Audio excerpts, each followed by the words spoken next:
Let's get it.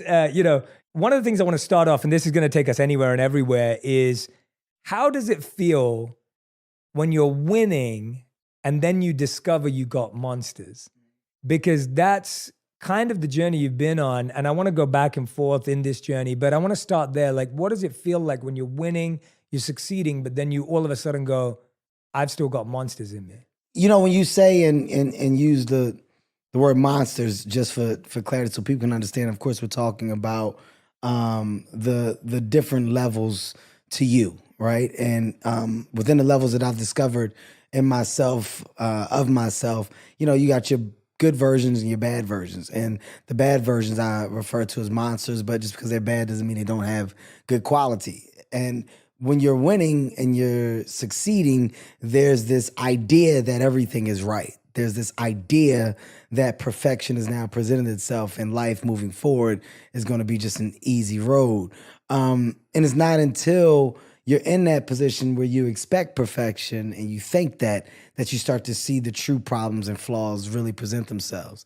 And, my monsters have been masked and disguised in various different ways, but I've been able to pinpoint them throughout the years because some of those monsters grew, got stronger, developed. You're talking about the world of an ego, the idea of who you think you are versus what you are, or the idea of expectations and needs as to what you feel you need and what you have to have. That's a monster that's feeding that, right? That engine of, well, now that I'm making money, this is what I should have. This is how I should look. This is how I'm supposed to be. That's a monster that you're feeding because ultimately you're buying in to something that you're creating.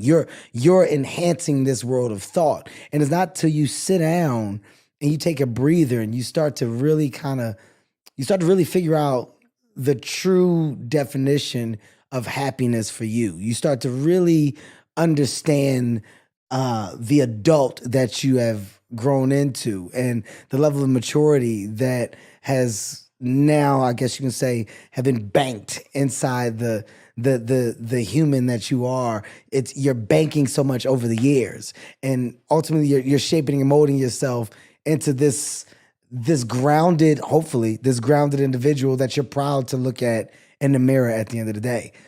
I had to get to a place to where I was looking in the mirror and I was proud of what I was looking at, and I was okay with checking myself. I was okay with pointing out my flaws.